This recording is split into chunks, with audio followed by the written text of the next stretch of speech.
तुमने मेरी टांग तोड़वा दी। आज मैंने अपनी जान लेने की कोशिश की है, कटवा दो मेरी गर्दन। इतनी बेताबी ना दिखा, वो दिन भी आ जाएगा। फिर देर किस लिए करते हो? जब तुम मेरी जिंदगी से इतनी नफरत करते हो तो उसे खत्म क्यों नहीं हो जाने देते? नफरत? किसने कहा?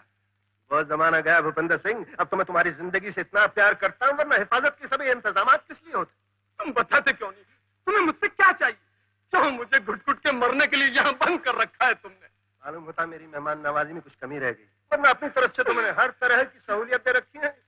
कुछ समझ में नहीं आता, धीरे धीरे पागल हो जाऊंगा। अब समझा मैंने क्या भूल की। मैंने तुमको सब कुछ दिया, सिर्फ जिंदा रहने का बहाना नहीं दिया। भूपेंद्र सिंह, आज अगर तुम अपनी जान लेने में कामयाब हो जाते ना, तो ये मेरी जिंदगी की सबसे बड़ी हार होती।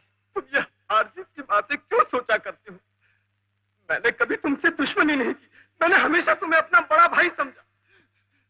मुझे क्या जीतना था तुमसे, तुम्हें क्या हारना था? तुम्हें जीतना नहीं था, तुम जीतते रहे, और मुझे हारना नहीं था और मैं हारता रहा। अपने बाप का असली वारिस मैं था। वो नाम, वो खिताब, वो जायदाद सब मेरी होनी चाहिए थी। लेकिन तुम न जाने किस अनाथ आश्रम से आकर हमारे घर में पलने लगे, न जाने किस नीच कमीनी औरत की कोख से जन्म लिया था तुमने। तुम कैसे जान सकते थे कि खानदानी रईस की फितरत क्या होती है, कि रुपया उड़ाने की चीज है और जवानी अय्याशी का एक खूबसूरत मौका है। मेरे बाप नहीं है, मेरे दादा नहीं है, मेरे परदादा ने जवानी में जो कुछ किया होगा उससे ज्यादा बढ़ के मैंने क्या कर लिया? तो मुझे लावारिस बना के घर से निकाल दिएगा, राय साहब बना के तुम्हें मेरी गद्दी पे बिठा दिया गया। लेकिन भैया, ये तो पिताजी की मर्जी थी, इसमें मेरा क्या कसूर? तुम्हारा कसूर यह था कि तुम एक बहुत अच्छे आदमी थे और मेरी हर बुराई इसलिए नजर आती थी कि वो बुराई तुम में न थी। भूपेंद्र सिंह बहुत अच्छा है। भूपेंद्र सिंह शराब नहीं पीता, जुआ नहीं खेलता, औरतों के पास नहीं जाता। दुनिया भर में भूपेंद्र सिंह से खूबसूरत और कोई नाम ही नहीं रह गया था। और इस नाम ने मुझे सिखाया था कि नफरत क्या है।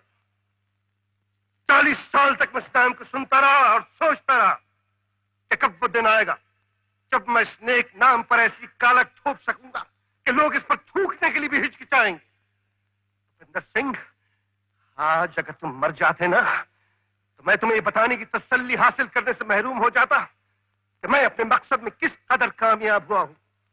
अपनी हर चोरी, हर डकैती, हर जुर्म, हर खून मैंने इस्लाम की भेंट चढ़ा दिया।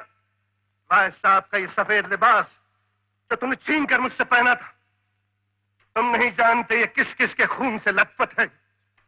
ये तुम क्या कह रहे हो? भूपेंद्र सिंह, मेरा शुक्रिया अदा करो तुम कि मैं तुम्हें बाहर की दुनिया से बचाए हुए हूं, वरना चील कौवों की तरह पुलिस तुम्हारा मांस नोचने के लिए तड़प रही है बाहर। तुम्हारा पागलपन इस हद तक पहुंच नहीं, मेरी बात पूरी नहीं हुई अभी। इसने एक नाम और इज्जतदार राय साहब की एक बेटी भी थी। जी? जी?